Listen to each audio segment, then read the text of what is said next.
2025 సంవత్సరంలో job calendar రాబోతున్నది. ప్రస్తుతం ఉన్న గ్రూప్ 2, గ్రూప్ 1, డిప్యూటీఓ 19 నోటిఫికేషన్లు ఇవన్నీ పూర్తి అవడానికి 2025 జూన్, జూలై అవడానికి అవకాశం ఉంది.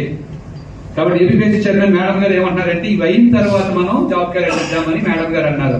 మేము చెప్పేది ఏంటంటే క్యాలెండర్ ముందించేద్దాం. క్యాలెండర్ ముందించేస్తే నోటిఫికేషన్ ఎప్పుడు, ప్రిలిమ్స్ ఎగ్జామ్ ఎప్పుడు, మెయిన్స్ ఎగ్జామ్ ఎప్పుడు, ఇంచుమించు 10 months గా ఇచ్చిస్తే స్టూడెంట్స్ దానికి అనుగుణంగా చదువుకుంటారు. ఎందుకంటే ఇప్పుడు 2025లో జాబ్ క్యాలెండర్ రాబోతున్నది. ఇక్కడ ఉన్న నిరుద్యోగులు ప్రతి ఒక్కరు కూడా మీ మిత్రులకు తెలియజేయండి. జాబ్ క్యాలెండర్ జనవరిలో వచ్చిన ఎగ్జామ్స్ మాత్రం జూన్ నుంచి స్టార్ట్ అవుతాయి. ఎందుకంటే పాత ఎగ్జామ్స్ అన్ని నిర్వహించడానికి జూన్ సరిపోతుంది. జూన్ తర్వాత ఎగ్జామ్స్ ఉంటాయి. కాబట్టి కాల్ మీ అవ్వలేని వాళ్ళు, కొత్త నిరుద్యోగులు ఎవరైనా ఉంటే మీ స్నేహితులకు మెసేజ్ పెట్టండి, సందర్భం వచ్చినప్పుడు చెప్పండి. 2025 జూన్ తర్వాత కొత్త పరీక్షలు పెట్టడానికి సిద్ధంగా ప్రభుత్వం ఉందనే విషయాన్ని మీరు చెప్పాలని నేను కోరుతున్నాను.